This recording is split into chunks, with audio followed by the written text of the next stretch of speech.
Pessoal, sejam muito bem-vindos a mais uma aula de Físico-Química.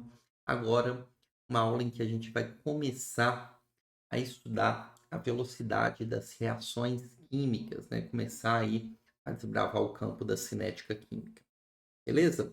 Esse conteúdo aqui, ele está baseado sobretudo no capítulo 20 do Atkins, da última edição, da 10ª edição, e é o que a gente vai começar a partir desse momento. Então vamos lá.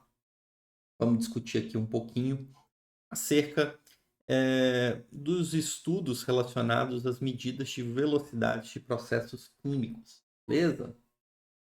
Vamos lá.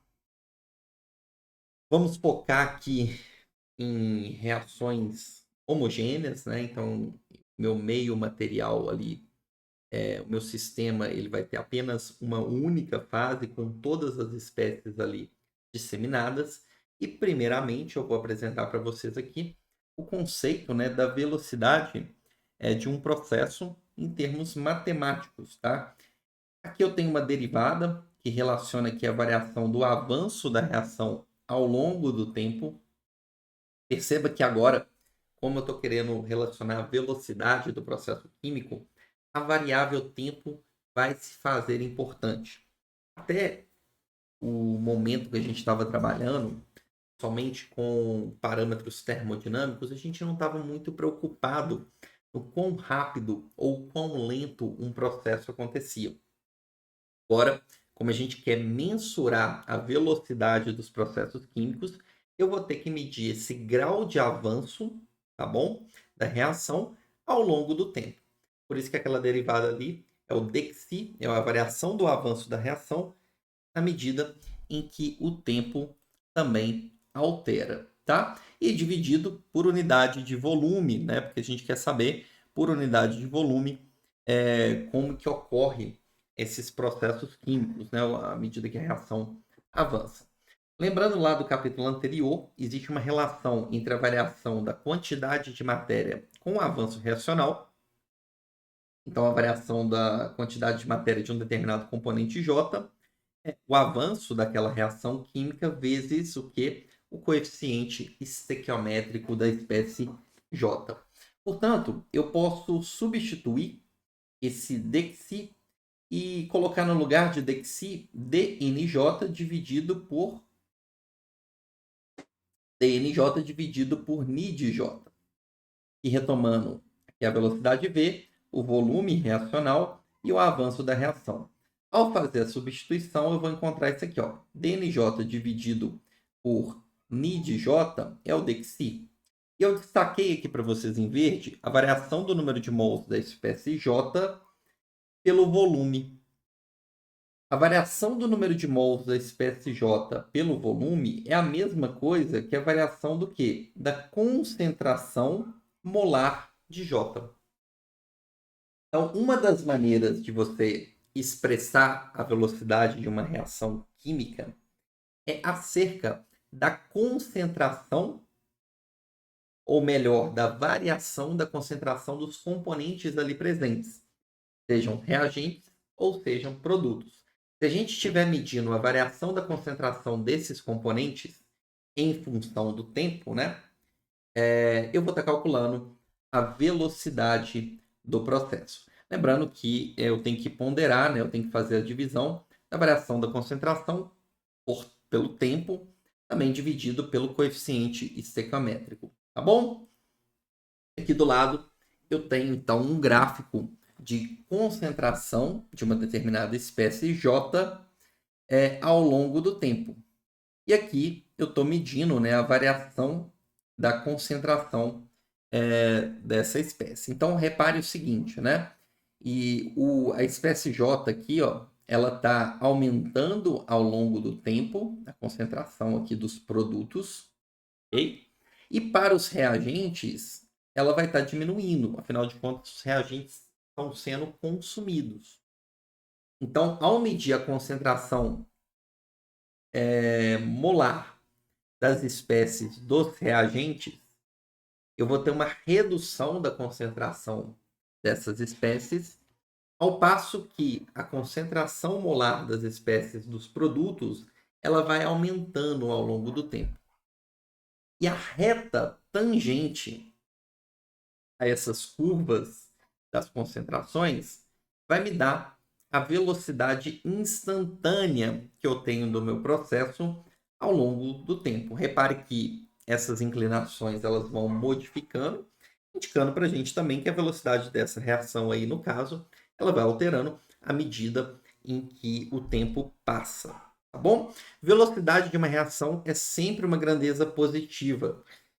Então é por isso que, se eu quiser calcular aqui a velocidade da reação para as espécies dos reagentes, eu tenho que considerar um sinal de menos nesse coeficiente angular, porque esse coeficiente angular aqui ele é negativo, ok?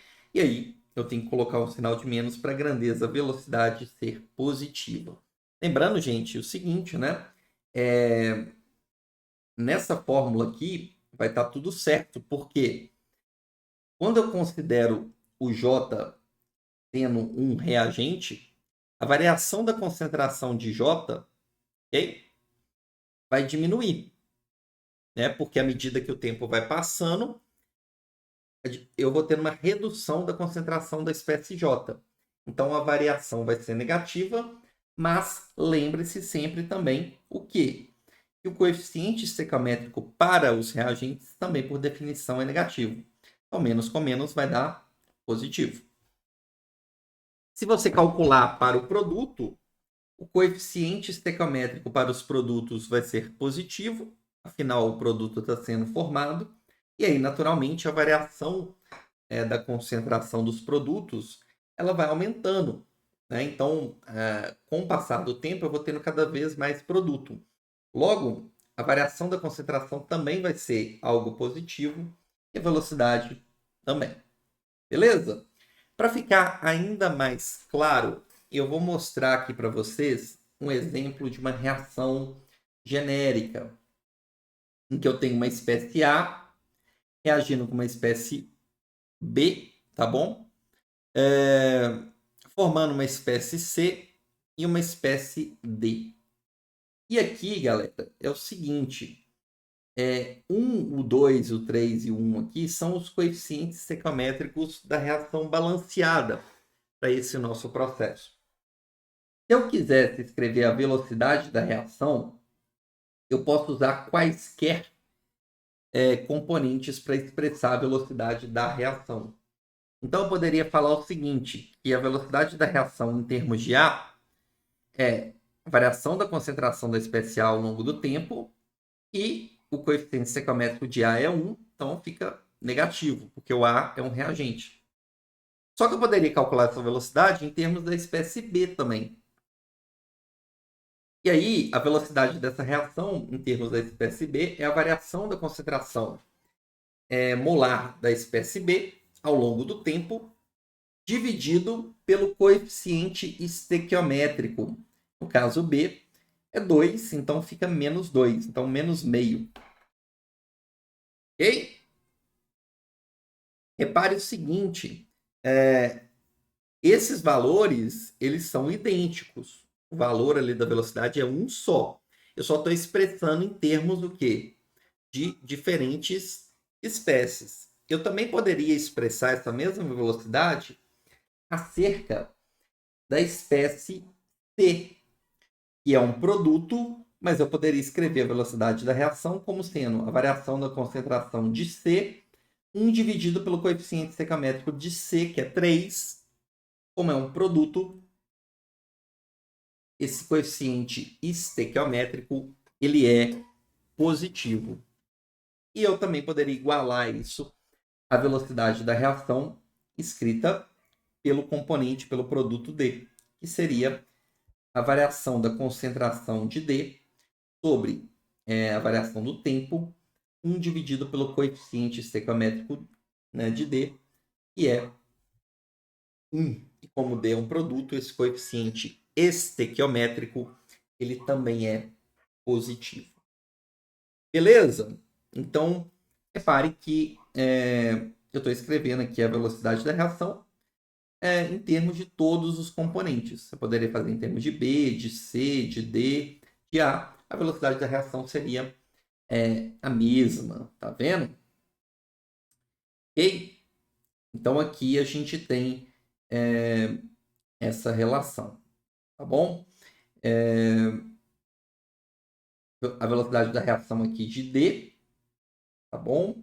Em termos de D, repare que quando eu comparo aqui o D com o B, olha só que interessante. A unidade de tempo, o processo ocorre simultaneamente para todas as espécies presentes, não é? Então, repare que para calcular a velocidade, eu pego a taxa de decomposição de B e divido por 2. Porque no mesmo instante de tempo, duas espécies de B reagem para dar origem a uma espécie de D, que é o meu produto. Então, repare o seguinte: a taxa de decomposição da espécie B do reagente é 2 vezes maior que a taxa de formação do produto D. No mesmo intervalo de tempo, duas moléculas da espécie B se combinam para formar uma única, né? Se combinam ali com os reagentes para formar uma única molécula de D. Então, a taxa de decomposição da espécie B é o dobro da taxa de formação da espécie D de dado. Por isso que, para calcular a velocidade do processo, eu pego a taxa de decomposição de B, ok? E divido por 2, para encontrar uma mesma velocidade independente de qual espécie eu estou expressando. Por isso que eu pego sempre taxa ali de variação da concentração da espécie em função do tempo e divido pelo coeficiente estequiométrico. Tá, beleza? Então, aqui eu tenho a velocidade aqui em termos de A, em termos de B, em termos de C ou em termos de D. Obviamente, o valor é o mesmo, não importa qual espécie a gente utilize. Tá? Para ficar um pouco mais claro, eu vou tentar mostrar aqui para vocês um exercício que pede para a gente calcular a velocidade de uma reação.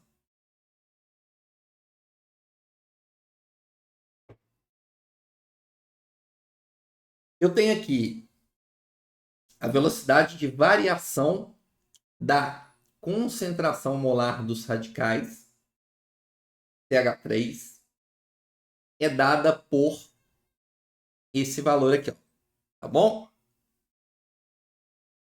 Para uma determinada condição específica. Aí ele pergunta na letra A, qual é a velocidade da reação? Na letra B, qual é a velocidade de formação do etano? Então, eu tenho uma reação relativamente simples.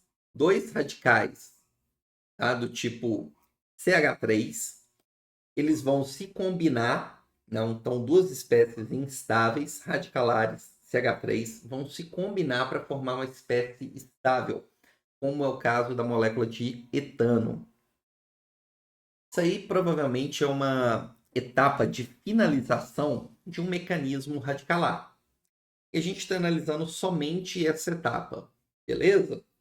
Então vamos resolver esse exercício. Destaquei aqui para vocês os coeficientes estequiométricos do radical CH3 e do etano. E agora vamos resolver primeira letra A para calcular a velocidade da reação. Ele me deu a taxa de decomposição do radical CH3. A taxa de decomposição dele vale menos 1,2 mol por decímetro cúbico por segundo. Se eu for escrever a velocidade da reação, eu posso falar que a velocidade da reação é a taxa de decomposição aqui, né, do radical CH3, a variação da concentração desse radical pelo tempo, 1 dividido pelo coeficiente estequiométrico. E no caso desse radical, vale menos 2. Então fica menos 1 sobre 2. Essa taxa de decomposição foi dada, é menos 1,2 mol por decímetro cúbico por segundo. Portanto, a velocidade do meu processo químico é metade dessa taxa de decomposição do radical CH3. 0,6 mol por decímetro cúbico, mol por litro por segundo. Ok? Qual que é a velocidade de formação, tá, do etano? A velocidade de formação do etano é igual a 1 dividido pelo coeficiente estequiométrico, beleza? Essa velocidade aqui é da reação.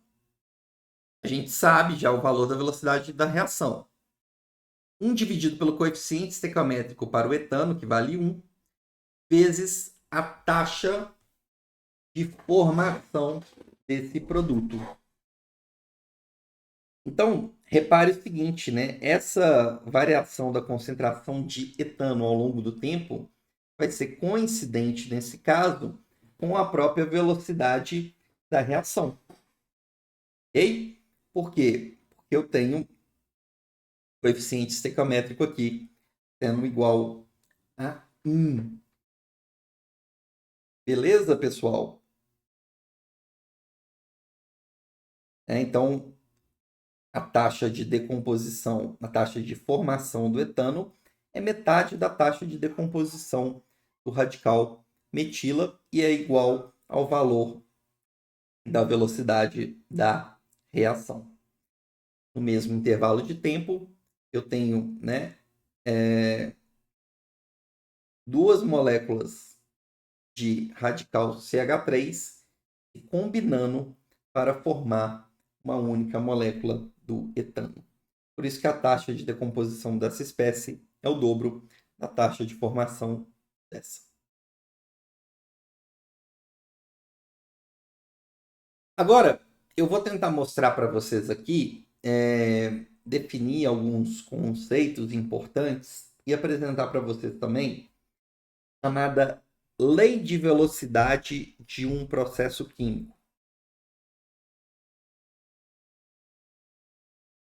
Essa lei de velocidade é uma função das concentrações das espécies envolvidas, tá bom? E ela permite você calcular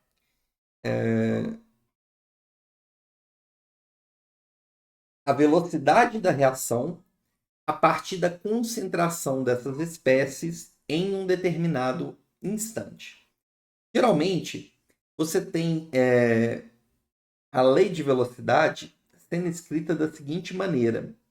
Você tem ela dependendo diretamente das concentrações das espécies presentes, muitas vezes elevados a um determinado expoente, e a constante de proporcionalidade, K, a gente chama de constante de velocidade da reação.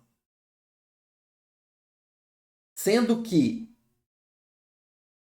os expoentes representam o que nós chamamos de ordem da reação. Então, nesse exemplo aqui genérico, repare que a concentração de A está elevado a 1. Então, eu falo que a reação química, né, essa lei de velocidade, ela é de primeira ordem em relação a esse componente A. E, naturalmente, né, de modo análogo, eu poderia falar que essa lei de velocidade, né, é de segunda ordem em relação ao componente B, porque a sua concentração está elevada ao quadrado. Ou, se você também preferir, você pode falar que é uma reação de terceira ordem global. Estou somando os expoentes ali. Primeira ordem em relação a A, segunda ordem em relação a B. 1 mais 2, 3. Então, eu posso falar que essa reação é de terceira ordem global. Beleza? Então, análise da ordem, você pode, a partir da lei de velocidade, simplesmente olhar os expoentes que estão elevados às concentrações das espécies analisadas. É importante destacar aqui para vocês, gente, que a lei de velocidade de um processo químico é uma lei de velocidade empírica. Ou seja, você vai determinar essa lei experimentalmente. Eu não posso, a partir da equação química, okay, inferir a lei de velocidade de um processo. Ela não tem nada a ver com a equação química global do processo. Lembre-se que processos químicos, a maior parte deles, ocorrem em etapas. Então, a lei de velocidade, ela vai ter relação ali com todas as etapas envolvidas, ou com, pelo menos, as mais relevantes entre elas. Então, eu não posso pegar uma equação geral, tá, global, como essa aqui, do hidrogênio, gás hidrogênio reagindo com a molécula de bromo, para formar o ácido bromídrico, e querer inferir a lei de velocidade. Para vocês terem uma ideia, essa expressão aqui, ó, ela tem essa lei de velocidade. Muito complexa, tá vendo? Eu não consigo nem definir a ordem da relação, por exemplo, para o bromo. Eu tenho o bromo aqui no numerador, né? No denominador. Então não é simples fazer essa definição. Essas constantes alfa e beta também são constantes determinadas experimentalmente. E de modo algum, você conseguiria chegar nessa lei de velocidade aqui simplesmente olhando para essa reação química, olhando para a estequiometria da reação. Só existe um caso em que isso é possível, que é quando a gente estiver trabalhando com uma única reação, uma reação elementar. É um assunto que a gente vai ver numa próxima aula, tá bom? O que eu queria dar ênfase aqui para vocês, nesse momento, é que a gente não pode, a partir de uma reação genérica, expressar, escrever a lei de velocidade dessa reação. A gente tem que determinar essa lei no laboratório, de modo empírico.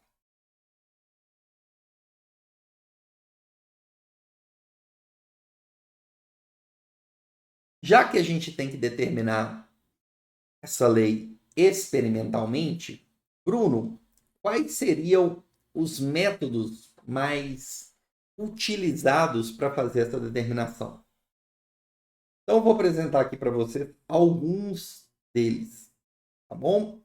Vou começar aqui com o chamado método do isolamento. Nesse método do isolamento, você vai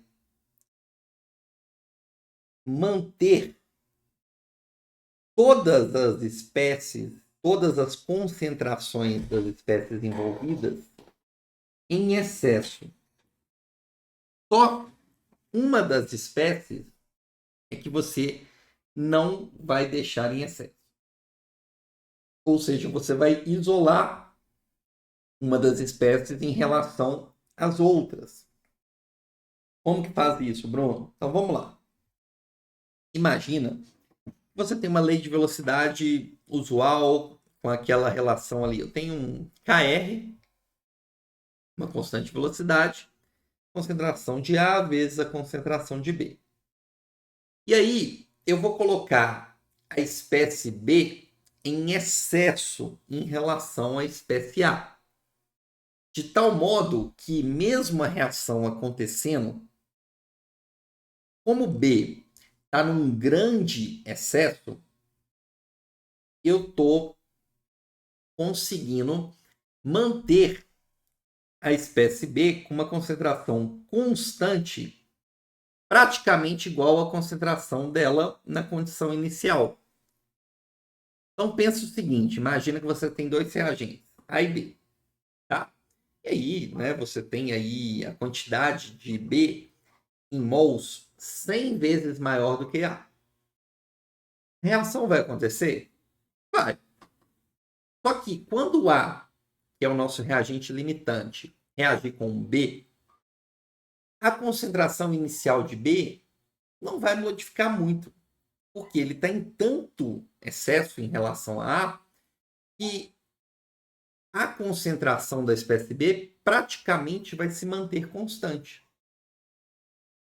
Nessa situação, você vai conseguir medir a lei de velocidade, a dependência da reação, só em relação à espécie que não está em excesso. Tá? Que no caso é a espécie A. Você forçou essa reação, que antes era de primeira ordem em relação a A e primeira ordem em relação a B, ser de pseudo primeira ordem em relação a A, já que você inferiu um grande excesso no seu sistema. Ok? E aí, né, naturalmente, você pode alterar essas concentrações aqui para verificar, né, se a velocidade da reação responde realmente proporcionalmente, conforme a primeira ordem, em relação a apenas o componente A. O outro está em grande excesso, né? É por isso que esse valor de Kr' aqui é a própria constante de velocidade da reação vezes a concentração inicial da espécie B, que praticamente não muda. Outro método combinado que poderia ser feito, inclusive junto com o método do isolamento, seria o método das velocidades iniciais. Nesse método, o nome já está te falando, né? Você vai medir a velocidade inicial em função de diferentes concentrações iniciais dos reagentes. Então, você pode manter uma concentração constante ou colocar uma das espécies em excesso, se você quiser fazer o método do isolamento. E aí, a outra espécie, você pode alterar a concentração dela e verificar o que acontece com a velocidade. De tal modo que você modifica a concentração inicial e mede a velocidade inicial para ver a dependência entre a concentração da espécie e a velocidade da reação.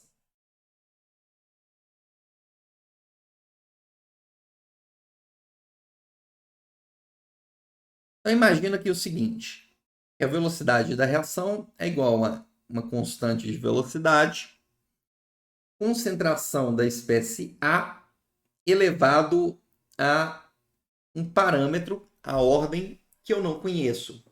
Eu coloquei ali como Azinho, A minúsculo.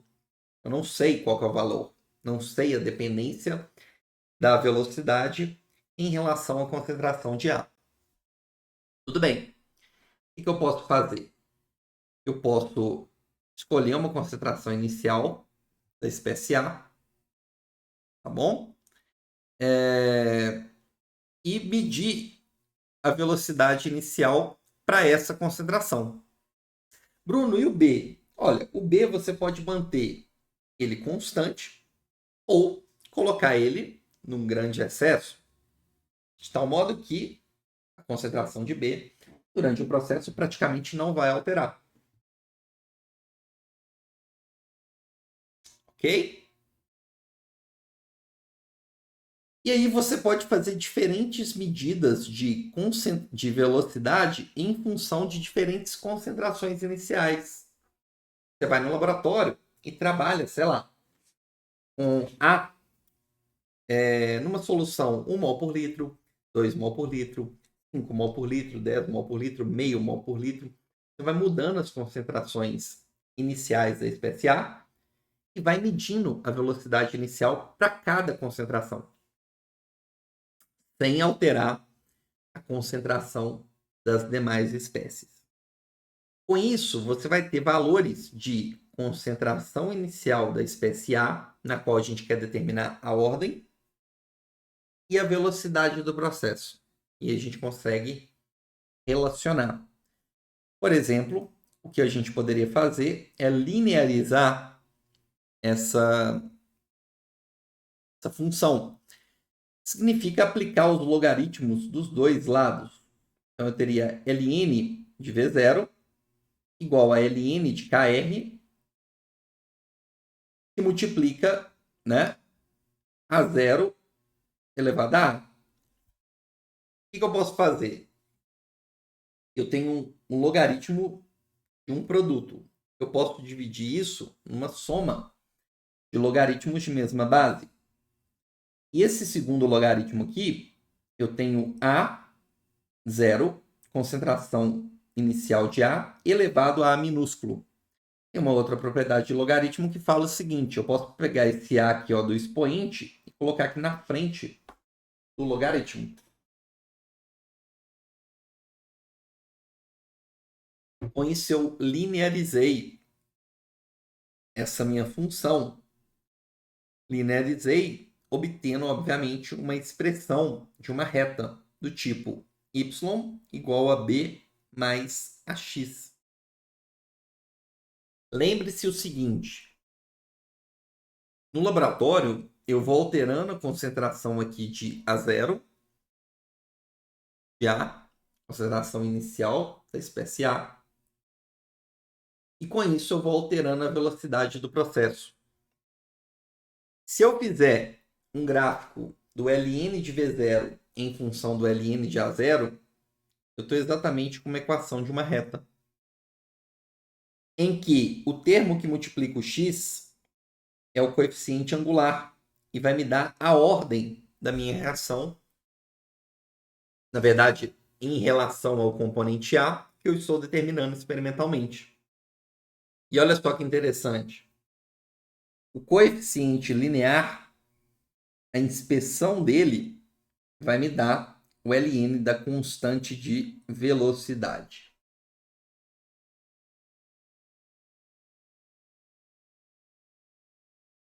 Ok?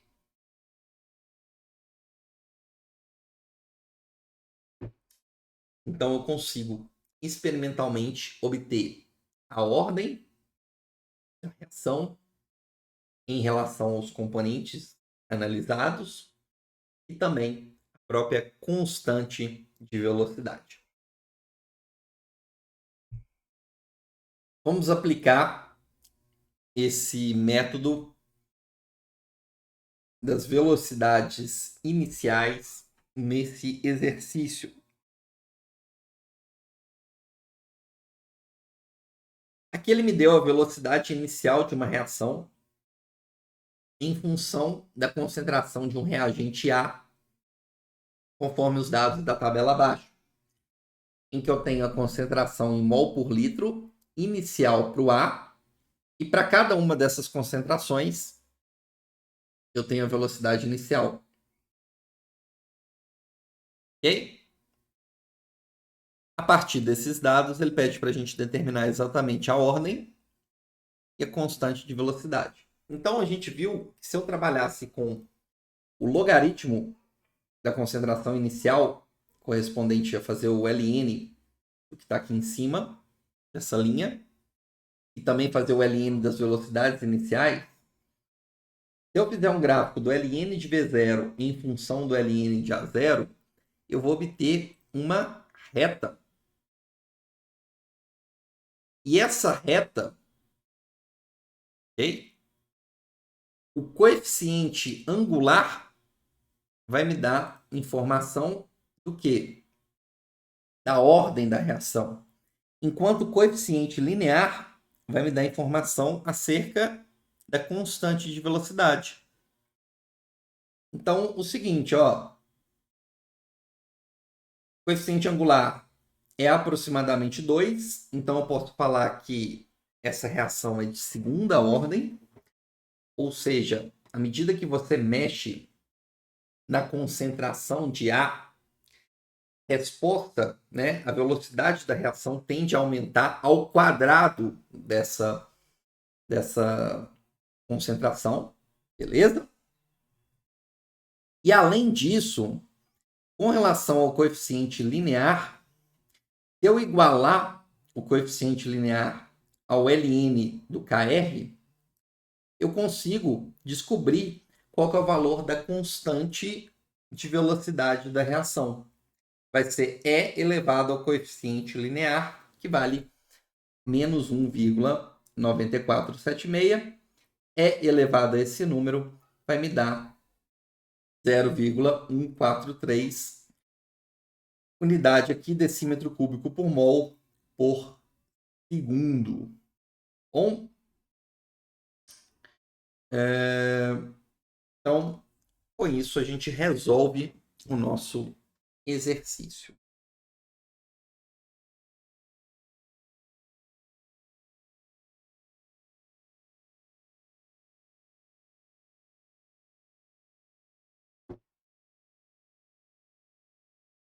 Então, pessoal, agora a gente vai partir para uma outra fase em que eu vou trabalhar com a determinação das leis de velocidade integradas, partindo de algumas ordens pré-estabelecidas.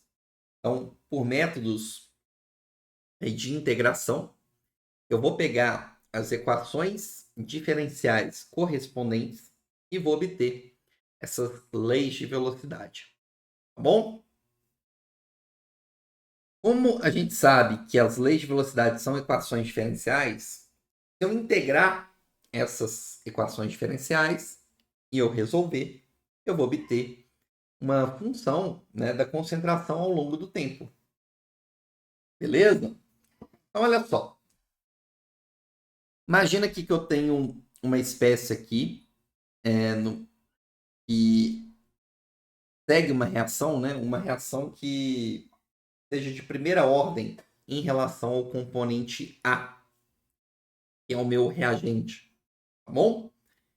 Então, como o meu componente A é o reagente, a variação da concentração de A ao longo do tempo vai ser igual a menos constante de velocidade, concentração de A elevado a 1, porque é uma reação do tipo de primeira ordem.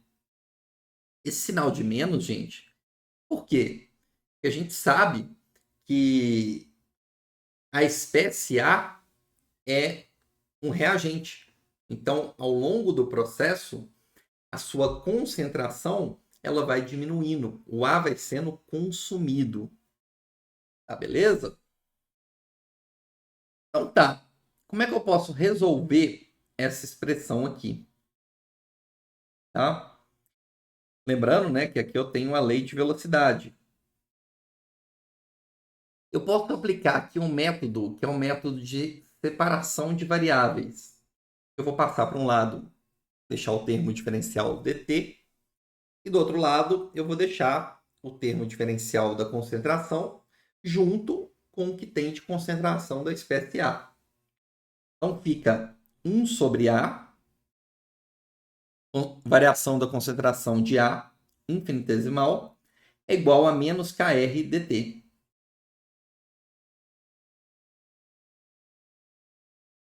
O que eu tenho que fazer agora? Eu vou ter que integrar o termo da esquerda, da concentração inicial de A até a concentração no momento t, o termo da direita, do tempo inicial da reação, 0, até o tempo t que eu quero medir aquela concentração. Tudo bem? A constante de velocidade eu já tirei da integral, porque ela é constante. A integral de 1 sobre A vai ser igual ao ln de A, avaliado nos limites de integração. ln de A, da concentração de A, né, no instante t, menos o ln da concentração de A inicial. Aplicando a propriedade do logaritmo, eu posso falar que é o ln de A sobre A0. E essa integral aqui é muito simples, né? Integral de dt é t. T menos 0 é t. Então, se eu quiser colocar em termos exponenciais, eu aplico a exponencial de ambos os lados aqui.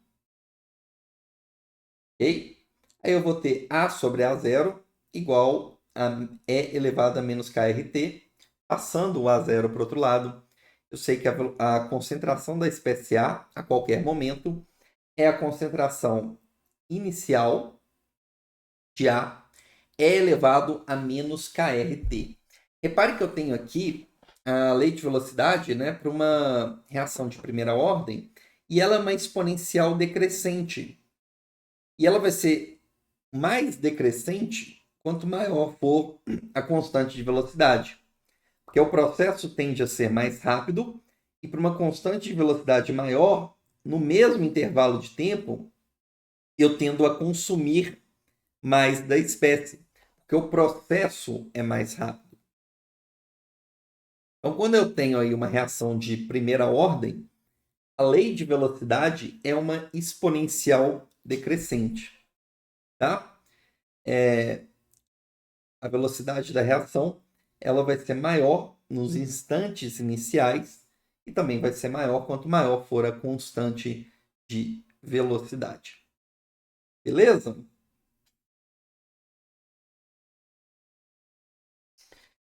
Quanto maior for o valor da constante, maior vai ser a variação da composição daquele componente no sistema por unidade de tempo.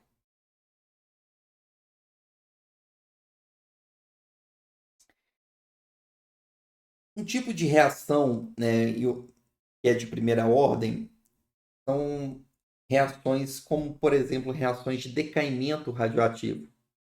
E nessas reações existe um parâmetro muito importante, que é o chamado tempo de meia-vida. O que significa esse tempo de meia-vida? Tempo de meia-vida é o tempo gasto para a concentração inicial da sua amostra ser reduzida pela metade. Então, é o seguinte, já que reações de primeira ordem eu já tenho o valor da lei de velocidade, eu já tenho ali a expressão, eu posso utilizar esse conceito de tempo de meia-vida para tentar determinar como que varia esse tempo de meia-vida para essas situações. Então vamos lá.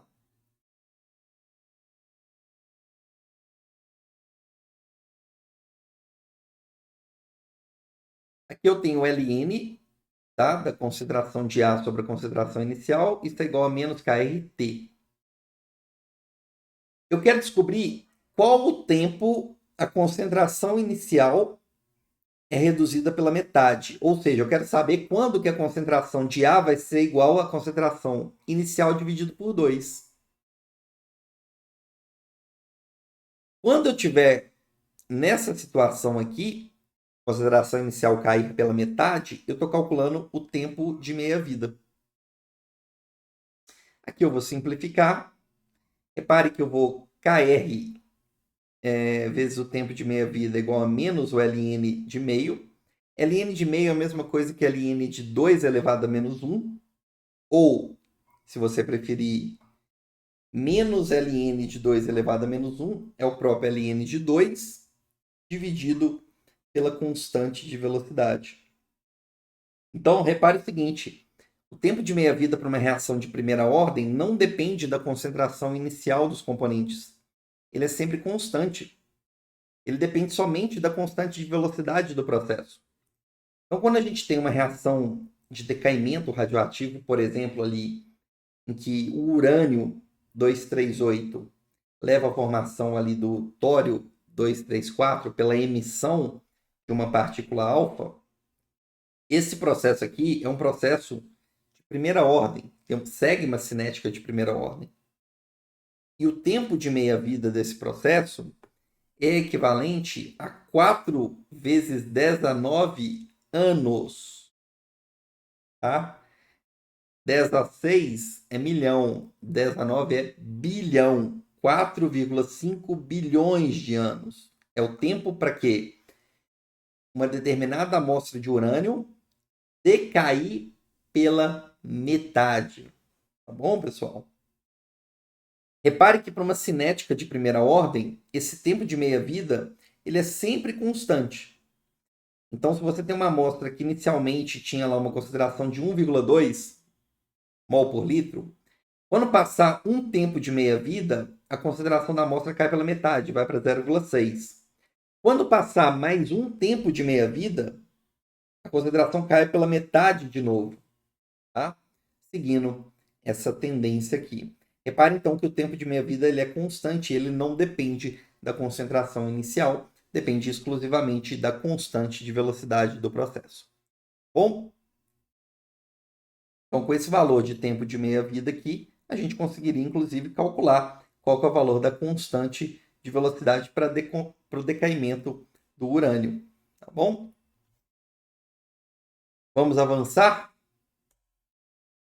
Agora nós vamos falar de reações de segunda ordem em relação a um reagente. Então repare que o que muda aqui é que a taxa de decomposição de A ao longo do tempo agora depende da concentração de A elevado ao quadrado, porque eu estou falando de uma reação de segunda ordem. Esse menos aqui indica novamente que a espécie A é uma espécie que está diminuindo a sua concentração ao longo do tempo. Ok. Como que eu vou fazer para obter a lei de velocidade desse processo? Novamente, eu vou ter que fazer uma integração.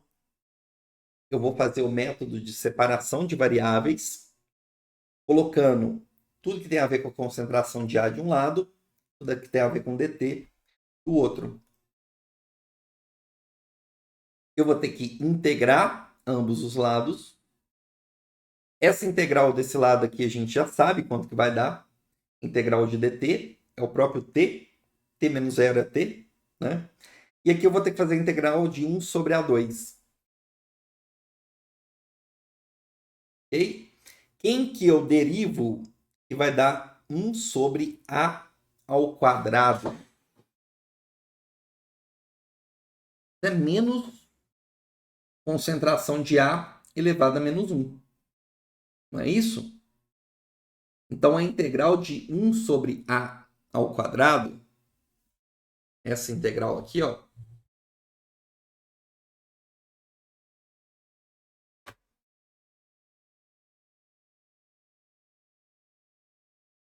ela vai ser igual a menos 1 sobre a concentração da espécie A. Ok, isso aqui é a mesma coisa que a concentração de A elevado a menos 1. Se eu derivar isso aqui, menos com menos dá mais. Derivei um polinômio, coloco menos 1 aqui, menos 1 com menos 1, menos 2, que é a mesma coisa que 1 sobre concentração de A ao quadrado.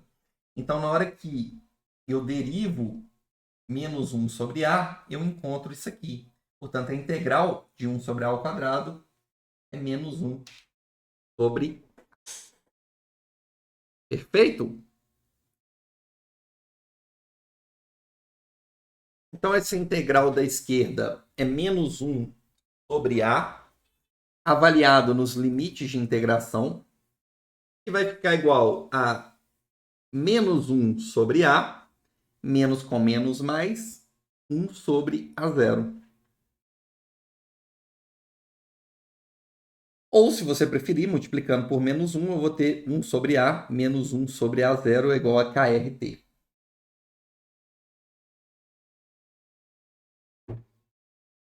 Essa é a lei de velocidade para uma reação de segunda ordem em relação ao reagente A. Se você ainda quiser isolar a concentração de A, você pode manipular essa expressão, tirando o mínimo, ok? Vai ser A sobre A0, A sobre A0 dividido por A dá A0, A sobre A0 dividido por A0 dá A, então fica A0 menos A. Obviamente, estou falando de concentrações, né? Sobre A sobre A0, sobre A vezes A0, igual a KR. Eu posso passar esse termo multiplicando, ok? Na sequência, eu posso deixar o termo A0 igual a A, que soma esse termo aqui. A diferença é que eu coloquei o A em evidência. Por que que eu estou colocando um A em evidência? Porque eu quero justamente isolar ele e descobrir a concentração de A em qualquer intervalo de tempo, sabendo a constante de velocidade e as concentrações iniciais. À medida que o tempo passa, eu consigo monitorar a concentração desse reagente A, levando em consideração que essa é uma cinética de ordem 2, de segunda ordem. Então, é uma lei de velocidade para essa espécie aqui. Pode deixar dessa forma, ou assim, numa lei de velocidade alternativa também. Vamos complicar mais um pouquinho, hein? Tá? Passo a passo. Agora, eu vou falar de uma lei de velocidade de segunda ordem, mas é de segunda ordem global. Ela é uma lei de velocidade de primeira ordem em relação a cada um dos reagentes. Beleza? Então, é uma situação que eu tenho o seguinte, ó. Eu tenho a lei de velocidade, escrita aqui, em relação... Primeira ordem em relação a A, primeira ordem em relação a B. Estou escrevendo ela aqui, né? Menos, por quê? Porque a espécie é um reagente, constante de velocidade, variação da concentração de A em função da variação do tempo. Aí é o seguinte, eu vou escrever a concentração de A e a concentração de B da seguinte maneira. No lugar da concentração da espécie A e B, eu vou falar o seguinte. A concentração da espécie A ou da espécie B é a concentração inicial dessas espécies, ok?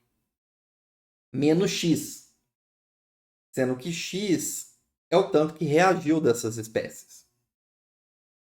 Se você sabe o tanto que reagiu, você pega a concentração inicial, tira isso, você vai obter a concentração tanto de A quanto de B. Vai ser igual, né? Quantidade que está sendo consumida, porque a reação é 1 para 1.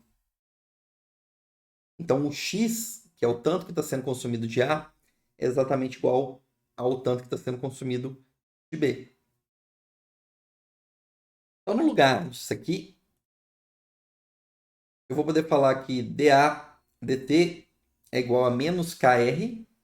No lugar de A, eu coloco concentração inicial de A menos X. No lugar de B, eu coloco a concentração inicial de B menos X.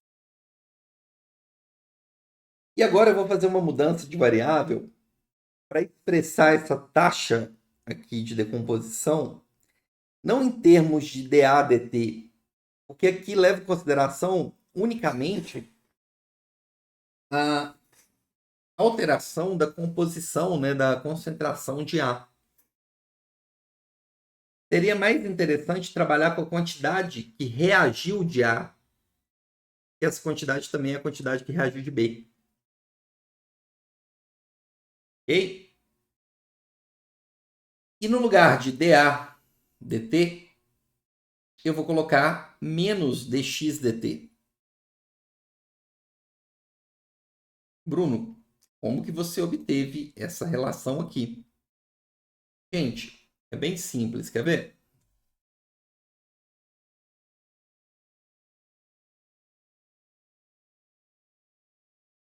O que é A? A concentração de A é o quê? É a concentração inicial de A menos o tanto que reagiu. O que é dA dt? É derivar isso aqui em relação ao tempo. Ah, tá. Quando eu derivar isso aqui em relação ao tempo, a concentração inicial é constante. Derivar uma constante, isso aqui vai me dar zero, né? E aí eu tenho que derivar o tanto que está sendo consumido dessas espécies em função do tempo. Então, eu vou derivar isso aqui, vai ficar menos dx dt. Então, a derivada da concentração em função do tempo é igual a menos dx dt. Ah, beleza. É por isso. Eu posso fazer essa substituição aqui. No lugar de dA dt, eu coloco dx dt negativo. Como tem um sinal de menos do outro lado, eu já coloquei aqui, omiti o sinal de menos, né, porque eu simplifiquei com o menos que estava multiplicando o KR. O que eu vou ter que fazer? Método de separação de variáveis. Tudo que tem a ver com x de um lado e tem a ver com t do outro. E aí, eu vou ter que integrar essa expressão. Essa integral do lado direito é muito simples de resolver, a gente já fez ela algumas vezes. Mas essa aqui do lado esquerdo, ela vai dar um certo trabalho. Eu tenho que integrar de x igual a zero, enquanto a reação ainda não iniciou, até um determinado valor de x, que representa a quantidade de A e de B que foram consumidas num determinado tempo t. Essa integral, quando a gente resolver, vai permitir a gente chegar nessa lei de velocidade para uma reação de cinética de segunda ordem global. Eu coloquei para vocês no final dos slides, no apêndice A, toda a demonstração matemática. Afinal de contas, a gente está aqui num curso de físico-química.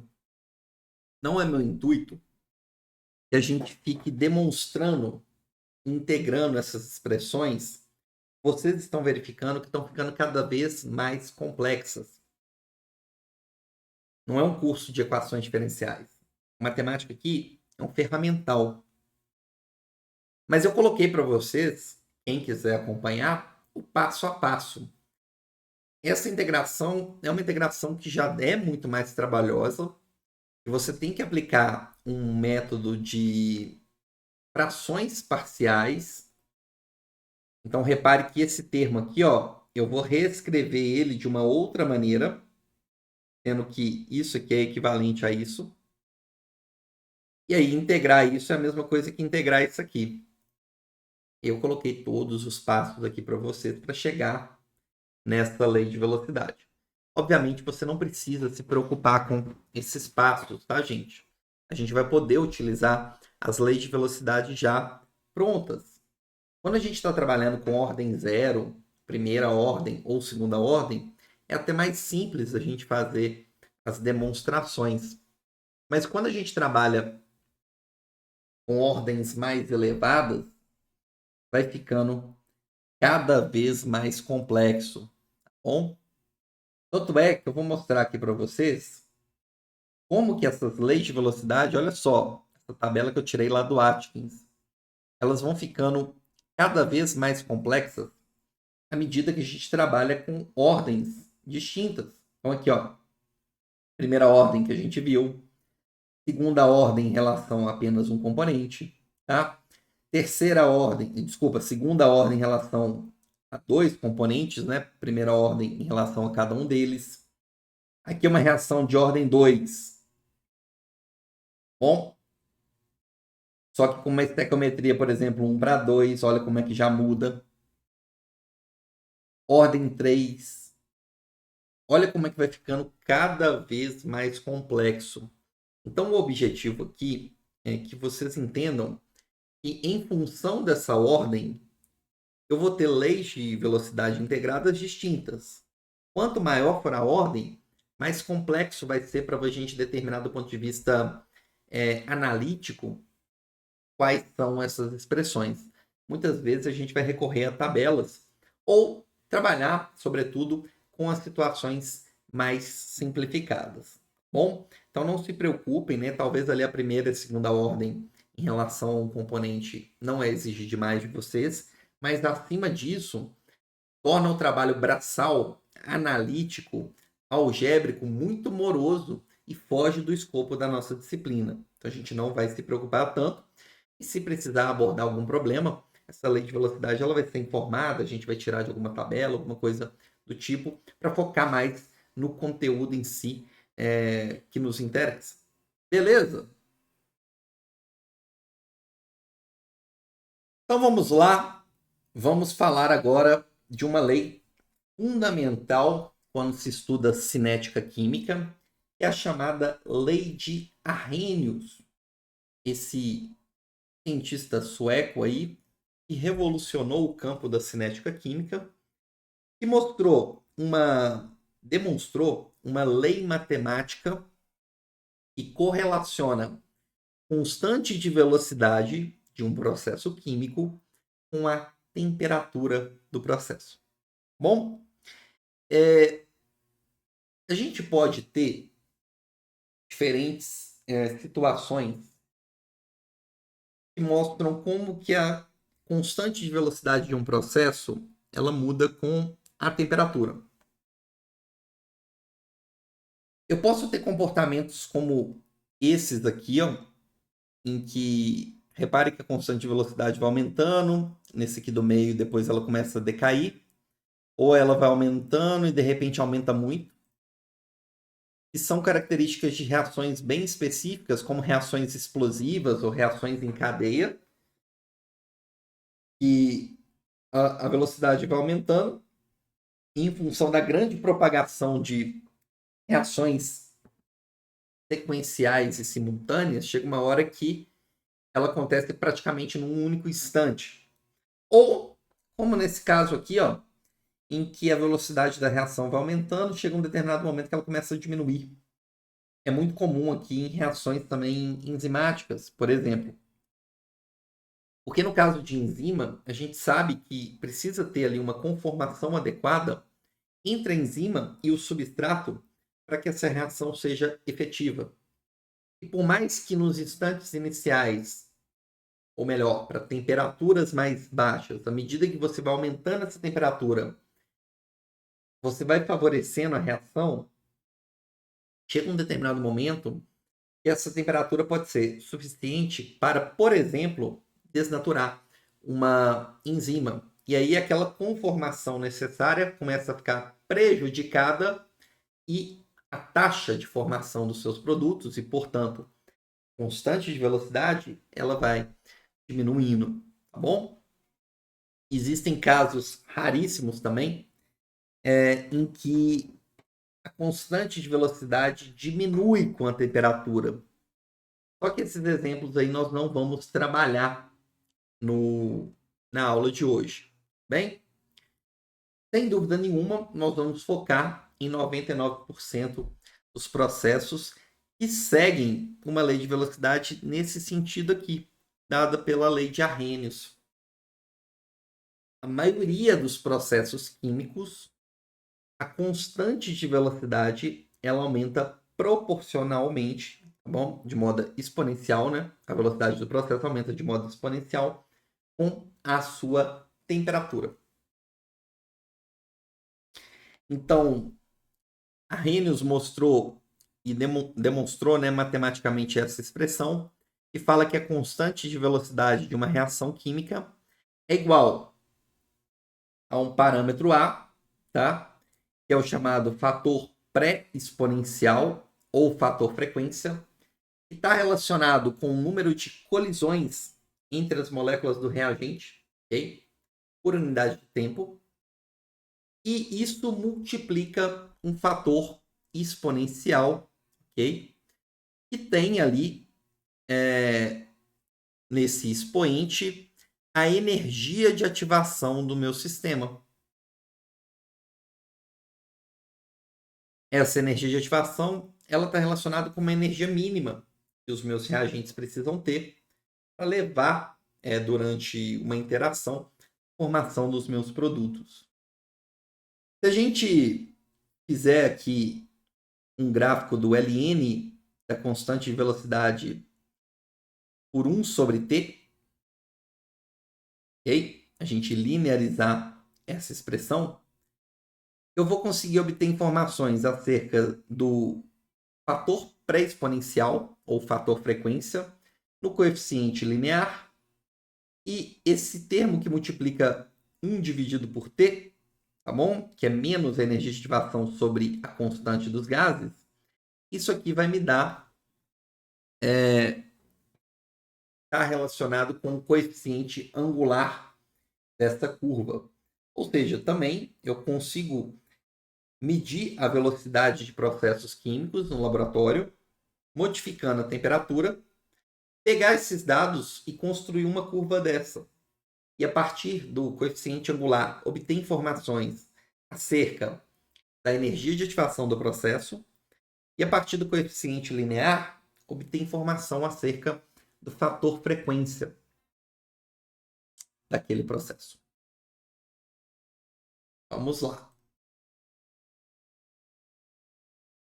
Vamos interpretar melhor esses parâmetros.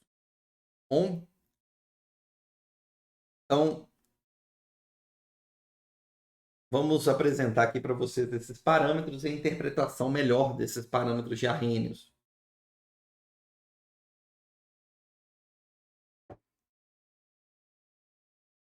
Aqui eu tenho um gráfico para vocês da energia potencial em função do progresso da reação, tá? Ou muitas vezes também chamado de coordenada da reação, que está relacionado com as modificações, tá? De movimento, de distância, variações em triângulos, tá? Variações de comprimento de ligação, estão envolvidos durante o processo reacional. No início, eu tenho somente, esse gráfico eu também tentei ilustrar aqui para vocês aqui no canto, ó, os reagentes. E os reagentes, obviamente, eles vão se combinar para dar origem aos produtos. Nesse caso aqui, eu tenho uma reação em que o conteúdo energético dos produtos, okay, ele é inferior ao conteúdo energético dos reagentes. Então, durante essa conversão aqui, o reagente ele precisa perder energia para formar os produtos. Em uma reação a pressão constante, a gente sabe que essa energia perdida na forma de calor está relacionado com o ΔH. ΔH que seria, portanto, negativo, indicando uma liberação de energia para conversão de reagentes para produtos. Contudo, eu não preciso simplesmente perder energia, porque durante a interação dos reagentes, eu preciso que esses reagentes tenham uma energia mínima necessária, ok? Essa energia mínima necessária aqui é o que nós estamos chamando de energia de ativação. E durante a colisão, é importante que os reagentes tenham uma energia mínima necessária, porque senão eu tenho uma colisão e não ocorre a formação do produto, mas também eles precisam ter uma orientação adequada. As moléculas não podem colidir de qualquer forma. Elas têm que colidir com uma certa orientação que permita, né, o rompimento de interações entre os reagentes e a formação de novas interações entre os produtos para dar origem aos produtos de interesse. Essas colisões em que eu tenho orientação favorável e energia suficiente para romper as ligações químicas e levar à formação de novas ligações para a formação dos produtos, são colisões que nós falamos que são colisões efetivas. Ok? Então, uma colisão efetiva é uma colisão que leva à formação do nosso produto. Porque essa colisão ocorreu com energia suficiente e orientação favorável para levar à formação do produto. Esse ponto máximo aqui, ó, nós chamamos esse aglomerado de átomos aqui de complexo ativado. Quando a gente está falando daquele ponto ali que está ocorrendo a colisão entre as espécies dos reagentes, aqui, ó, o aglomerado de átomos nós damos o nome de complexo ativado. Muitas vezes a gente usa esse termo complexo ativado como se fosse sinônimo de estado de transição. Tem uma sutil diferença. No estado de transição, eu não estou falando do aglomerado genérico. Eu estou mais preocupado com a configuração crítica desses átomos e com a orientação espacial deles. Como assim, Bruno?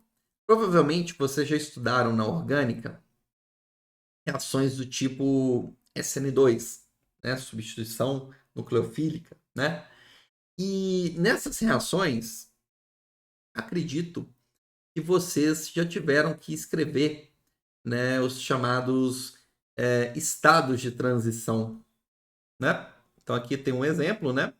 Um nucleófilo, como a hidroxila, reagindo com um aleto de alquila para formar, né? No caso aqui, um álcool, e o meu grupo abandonador nesse caso é o grupo cloreto. Então, para ter a formação do produto, necessariamente eu preciso ter a colisão entre os reagentes. Né? Se eu estivesse falando simplesmente desses átomos aqui no momento da colisão de modo genérico, eu poderia falar do complexo ativado. Mas se eu for representar a configuração, a orientação espacial crítica daquele momento, né, que é o que muitas vezes vocês tiveram que fazer ao descrever mecanismos orgânicos, quando você faz essa representação em que você leva em consideração aqui a configuração, né, a geometria ali do carbono e tudo, ali você está escrevendo um estado de transição. Lembra, aquela espécie ali, o nome já está falando, é um momento, durante um determinado momento, durante a transição entre a formação do produto e entre a formação das novas ligações que vão dar origem ao produto e o rompimento das ligações dos reagentes. Só durante aquele momento. Tanto é que a gente não consegue isolar esse estado de transição. Mas é aquela situação naquele ponto mais energético. Como eu estou relacionando e dando ênfase aqui na configuração espacial dos átomos todos, eu uso o termo estado de transição. Se você estiver falando de uma maneira mais generalizada, você pode colocar simplesmente o termo de complexo ativado. E aí, após uma colisão efetiva e a formação, rompimento de ligações e formação de novas ligações, você pode ter, de fato, então, a formação do seu produto. Beleza? Essa barreira energética mínima que permite com que os reagentes que apresentam, né, uma colisão com orientação adequada levem à formação do produto, essa barreira é a chamada energia de ativação. Então,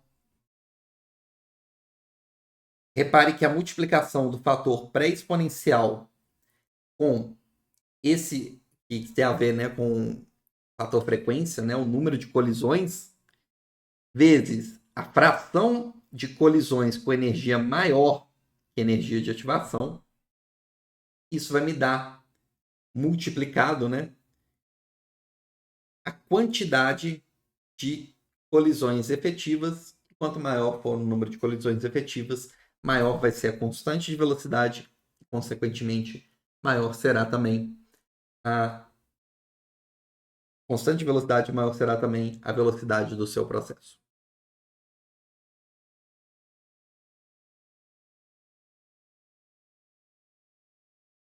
E, finalmente, eu queria mostrar aqui para vocês a dependência, né, entre a velocidade e a temperatura, acerca desse gráfico aqui, em que eu tenho, tá, o número de moléculas que apresentam uma determinada energia cinética em função, tá, da energia dessas moléculas. Se a gente integrar essa curva, se eu pegar o número de moléculas, né, para cada energia e pegar para cada energia, eu pegar a quantidade total de moléculas e fizer isso para todos os tipos de energia, para todos os valores, melhor, de energia, eu vou ter a quantidade total de moléculas do meu sistema. Vai ser exatamente a área abaixo dessa curva. Aqui eu tenho a energia de ativação do meu sistema. Ok? Repare que na região 1 eu tenho a fração de moléculas que possui uma baixa energia. Na região 2, a fração de moléculas que possui uma quantidade de energia intermediária. E na fração 3, uma quantidade de moléculas que possuem energia maior do que a energia de ativação. É aqui que se encontram as moléculas de nosso interesse. Por quê, Bruno? Naquela região 3, eu estou falando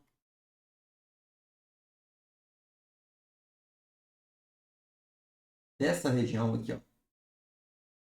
Aqui se encontram as moléculas que possuem energia maior do que a energia de ativação. Então, somente as moléculas aqui dessa região, que durante uma colisão, caso a orientação seja favorável, serão capazes de formar colisões efetivas e, portanto, formar o produto.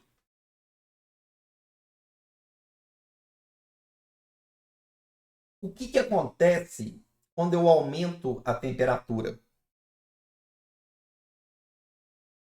Ok? Então, aqui eu tenho a temperatura 1 e eu vou representar aqui uma temperatura 2. Vai ser maior, né? Então, vamos colocar aqui. Eu vou pôr o contrário. Representei a temperatura 1. Agora eu vou representar uma temperatura 2, de tal modo que T1 é menor do que T2.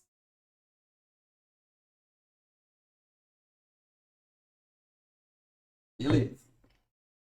O que vai acontecer? Quando eu aumento a temperatura, eu mexo na quantidade de moléculas? Não. Acontece que, na média, essas moléculas que tinham uma energia cinética média aqui, ó, essa energia cinética média ela vai aumentar. Só que o número de moléculas vai permanecer inalterado. Você não está criando matéria. Gente, então o que tem que acontecer? Se essa energia vai aumentar e o número de moléculas vai permanecer o mesmo, eu não posso fazer uma curva do mesmo tamanho. Ok? Essa curva aqui, ela vai dar uma achatada.